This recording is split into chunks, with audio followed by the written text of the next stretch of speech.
Every generation gets a few actors who don't just star in movies, they shape what cinema feels like. They define power, they define presence, they define how Blackness is allowed to exist on screen. Today's CinemaVersus isn't about who's louder. It's not about who's in more movies, though, it's definitely clear there's no if, ands, or buts about it. There's a definite winner here. And it's definitely not about trophies. This battle is about how power is held. On one side, there's Denzel Washington, the standard, the measuring stick, the man your favorite actor studies when they want to learn how to command a room without raising their voice. On the other side, Samuel L. Jackson, the chameleon, the disruptor, the actor whose voice, face, and energy have become stitched into the DNA of modern pop culture. One represents authority, the other represents adaptability. One is the crown, the other is the storm. This is CinemaVersus, and today we're asking, do you want to be the man who is the institution or the man who keeps reinventing the game?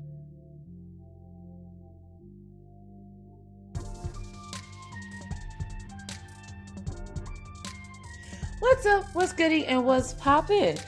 Welcome back to my channel. If you don't know who I am, first of all, hey, Professor Ogilvy! What's goody? Hello.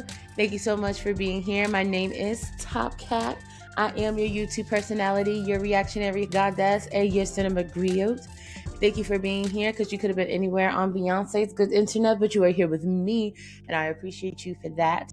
If you like what you see upon your black screen, your black mirror, if you could just hit that subscribe button down there and join the family, because baby, we are obviously friends now. We're friends now. Thank you to those of you that keeps coming back for these cinema conversations. I'm having a lot of fun, and we are going to get right into today's episode. So it is Black History Month. I'm black, y'all, and I'm black, y'all, and I'm blacker than black, and I'm black, y'all. Apparently, if you did not know, this is the 100th anniversary of Black History. 100 years ago, Carter G. Woodson made Black History Week, which then turned into Black History Month. And so I thought, why not celebrate Black history by highlighting two of the biggest names in Hollywood, Samuel L. Jackson and Denzel Washington. Now, this was a lot of fun doing the research for. My mind was blown with some of the stats of these two men. So we're just gonna go right into round one, the filmography. There's a total of 200 plus movies credited the two of these actors have been in over the 40, 50 years in Hollywood. Damn! Denzel Washington has appeared in over 60 films across his 40, 50 year plus career, according to Google and IMDb.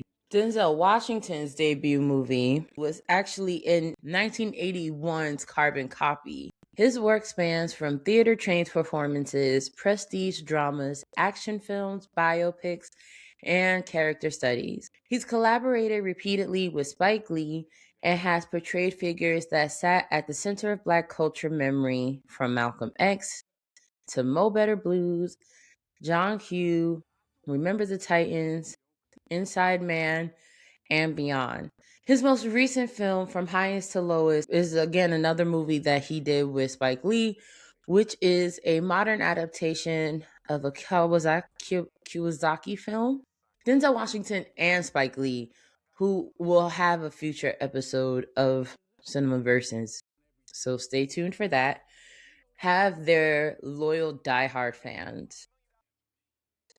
Denzel is often described as the spiritual successor of Sidney Poitier, but what makes his legacy distinct is that he refused to remain safe. He didn't stay in a model minority role. He has allowed himself to remain flawed, angry, dangerous, and morally complex. Samuel L. Jackson, on the other hand, has reportedly appeared in over 150 credited films, and that, again, is credited.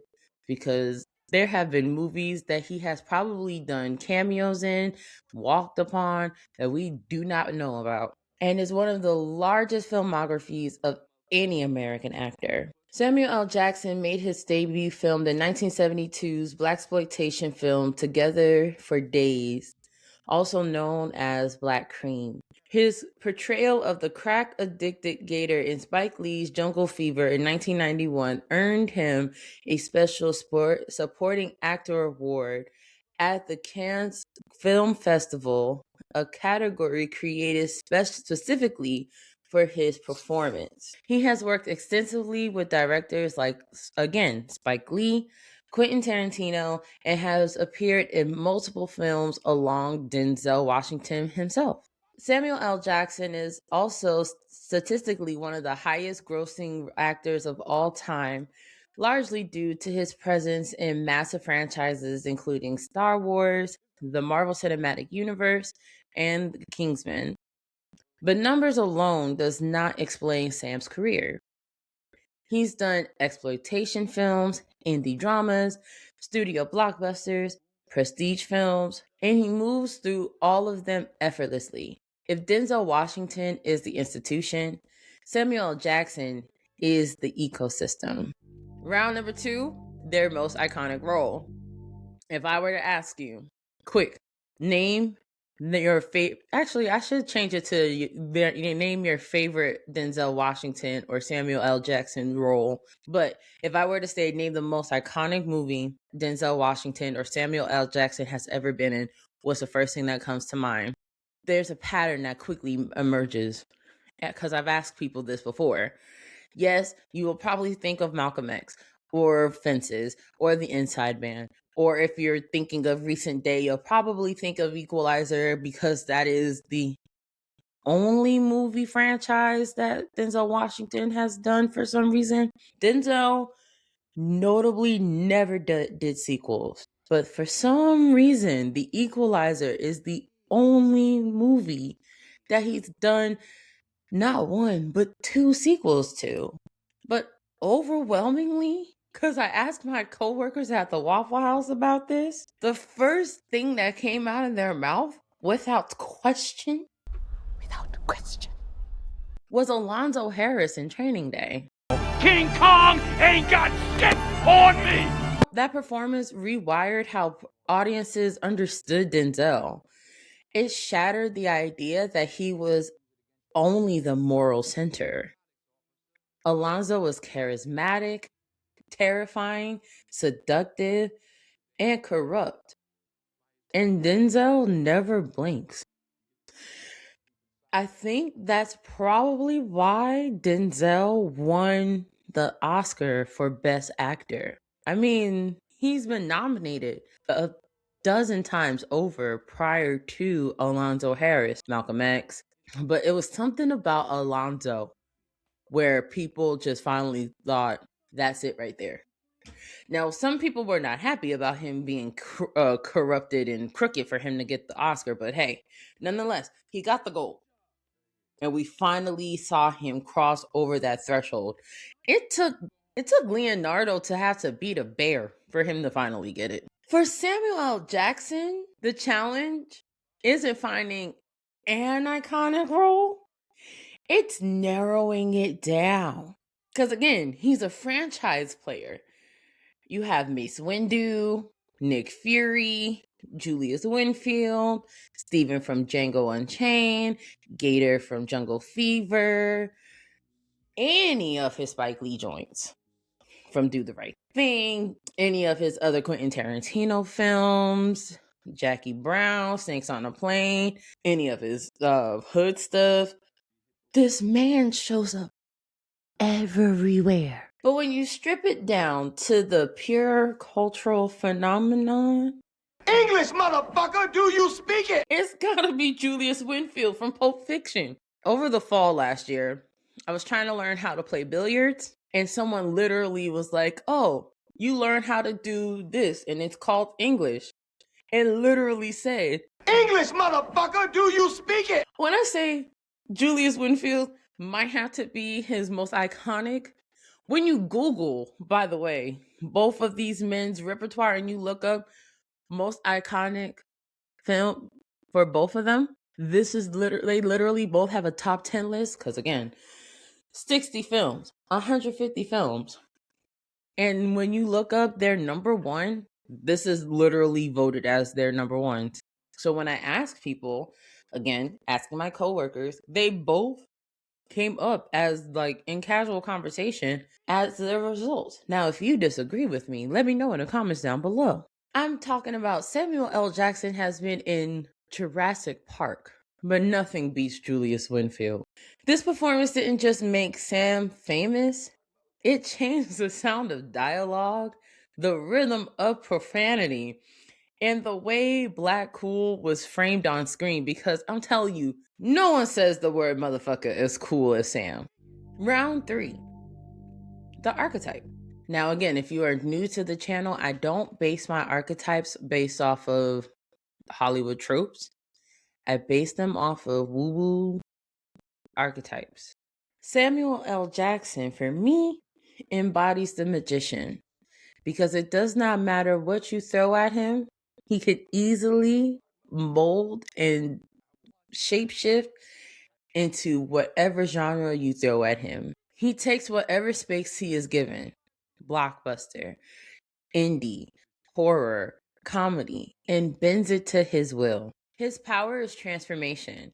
He alchemizes chaos into clarity. You feel him even when he's not the lead. And you're always surprised whenever he pops up, too.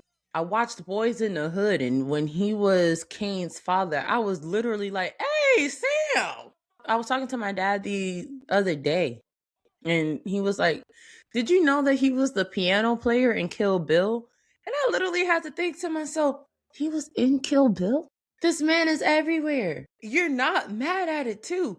It's not like Samuel L. Jackson is such a magician that he can be in the background and he doesn't take over. You literally be like, oh, wow, he was there, because he's so good at being an actor and playing a role, especially in the early parts of his career.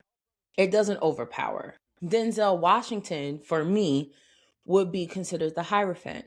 He represents lineage, tradition, and authority. He isn't chasing the culture orients itself around him. For a long time, we've looked at Denzel Washington as the epicenter of what is considered Black excellence. As I've mentioned, a lot of your favorite actors, especially our favorite Black actors, would look at Denzel Washington as the North Star. As again, the spiritual successor of Sidney Poitier, who was the first Black man to ever win an Oscar, period. We look to Denzel to see what is considered the way to go. Denzel broke barriers. So when we look to him and his career and we see how he has such poise, Samuel L. Jackson is cool and Denzel is tradition. Both cool. Denzel was a sex symbol for a lot of people. But not only was he sexy, but he was also a man of poise, of tradition, of gravitas. When Denzel speaks on screen, it sounds like judgment, like history, like law. When he says a speech or a monologue, Denzel is the guy that you want to make sure that he tells you what is law. I don't know who was scarier, Coach Carter or Remember the Titans. I would not want to piss off neither one of them coaches. Nah, not near one coach. Round 4, cultural impact. I don't really feel like I need to talk about the cultural impact of the juggernauts that are the pillars of Hollywood, but you know I'm gonna, and I love it.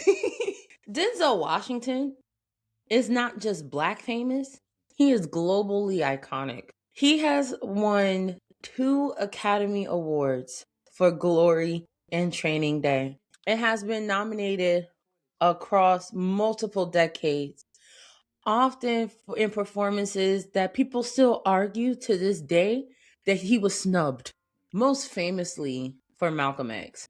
He has become the rare black leading man who could headline prestige cinema without compromise. And now his son, John David Washington, has inherited the torch, moving directly into auteurs like Christopher Nolan, bypassing the traditional circuits. Denzel expanded what black excellence could look like on screen. Not saintly, not sanitized, but layered. There is not a black actor in today's generation that has not looked at Denzel Washington as some form of mentor. As I have mentioned, he has made it so that his roles are not just the mystical, magical Negro. He has bypassed all of the stereotypical black roles in Hollywood. He has played various complicated roles. He has made it so that he is not just the model Negro. He's made it so that black actors can play various roles and you can be complicated and you can be layered. Denzel Washington might be one of the last leading movie stars. In a world now where we are in a generation where there aren't any leading stars, any movie stars, Denzel Washington name still brings people to the movie theaters just off of name alone. His consistent success proves that African American actors could draw massive success in global audiences. He is also very philanthropic too. He has talked ad nauseum about how impactful the Boys and Girls Club of America has been on his life. So he has served as the national spokesperson of the Boys and Girls Club, paying it forward. And he has donated millions to institutions to make sure that education is still alive. Denzel Washington doesn't just have an air of being the voice of Black excellence for nothing. He talks the talk and walks the walk, and people respect him as well. It breaks people's heart realizing that we lost Chadwick Boseman, because it really feels like Chadwick was going to be the spiritual successor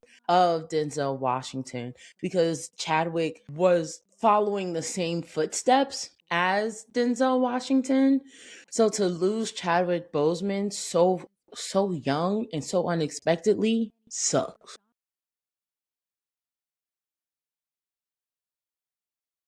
Samuel L. Jackson's impact works differently. He has one competitive Oscar nomination and has later received an honorary Oscar award or Academy Award. And that's just a quiet acknowledgement that the system could not fully measure for his influence. Sam showed that you could be Black and nerdy, Black and villainous, Black and funny, Black and mythic. As I mentioned, Sam is just like the definition of Black and cool. He literally changed the race of a pre-existing Marvel character, Nick Fury, and like no one questioned it. Like if you did not know, Nick Fury was white. I think he was literally modeled after David Hasselhoff at one point. And then the character for like a year before they filmed Samuel L. Jackson was like drawn to look like Samuel L. Jackson. And then they filmed Iron Man. And then like everybody was like, okay. And now Nick Fury is Black, quintessentially Black, and no one gives a damn. That's how cool Samuel L. Jackson is. As I have mentioned, Mace Windu. The reason why there's a purple lightsaber is because Sam wanted a purple lightsaber.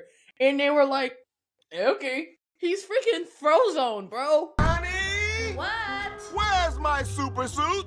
Samuel L. Jackson is the, meme factory. I have had it with these motherfucking snakes on this motherfucking plane. Hold on to your butts. There's a high percentage that if Samuel L. Jackson is in a movie and he plays a prominent role, he's walking away with a catchphrase. There's no doubt about it. That man is just cool. All of his films that he has been a part of has collectively earned $27 billion worldwide. Play! You don't even have to see his face. You could just hear his voice and be like, oh, it's Sam. He was in the Super Bowl last year, man. The Ezekiel 25:17 monologue. And he too is a man based off of activism. Before finding fame, he was an active participant in the civil rights movement, which he continues to inform his career to this day.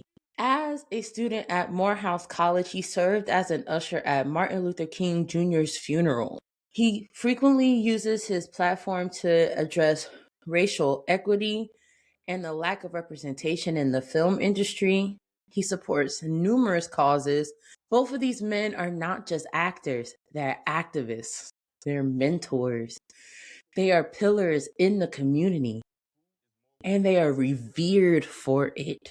And Samuel L. Jackson has been openly vocal about how while he was a working actor, he had a drug addiction and acting saved his life. He played a drug addict while being a drug addict and kicked the habit. It is inspiring to see. And both of these men, as much as we talk about how salacious people are still married to their original partners from the very beginning.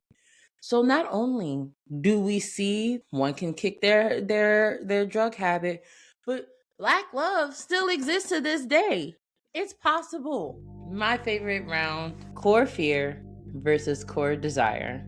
Here's where we get real. Denzel Washington's core desire is legacy. Not fame, legacy. He wants his work to mean something.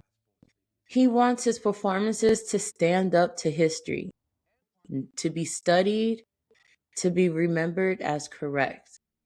And because of that, his core fear is wasted potential, being misused, being trivialized, being reduced to spectacle instead of substance. That's why his career has been so selective. That's why sequels have been so rare.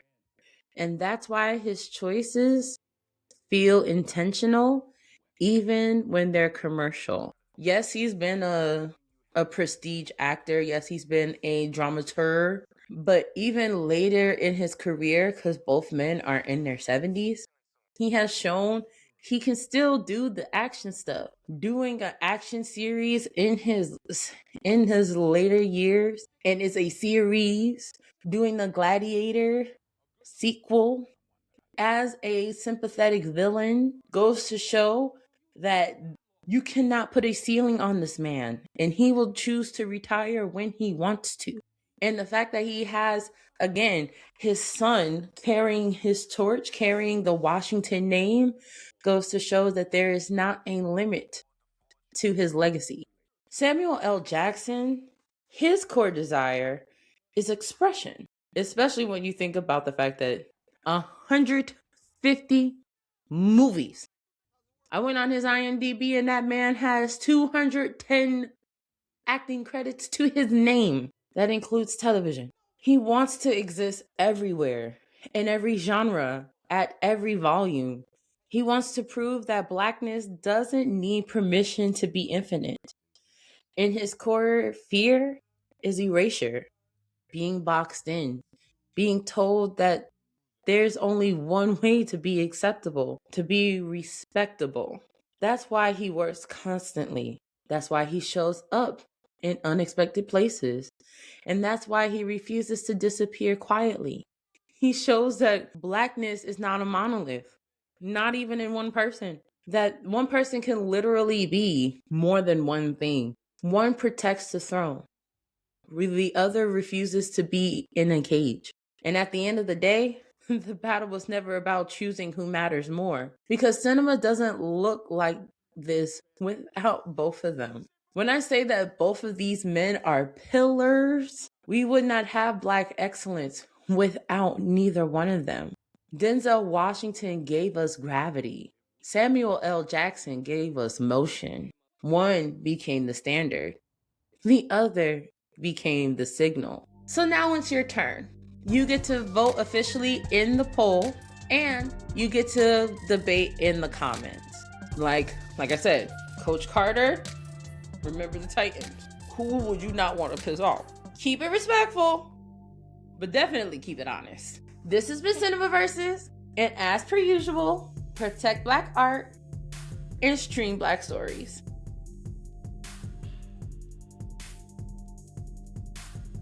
Thank you so much for watching. Give me all of your thoughts about today's episode. This episode meant a lot. It was a lot of fun and very much eye-opening when it came to just how vast the catalog and the filmographies of these two pillars were. If you have any suggestions on some CinemaVersus battles, definitely let me know in the comments down below. I love you all. Thank you so much for watching. And if you have not hit that subscribe button and joined the Fambalam, then what are you doing? Because if you watched all the way to the end of this episode, we're obviously not just friends. We are a family, like a giant tree, branching out toward the sky. I love you so much. And not just because you've watched my videos, but because you are important, you matter, and we need your light. So keep shining. Keep being the fabulous person that you are. And until I see you next time, bye.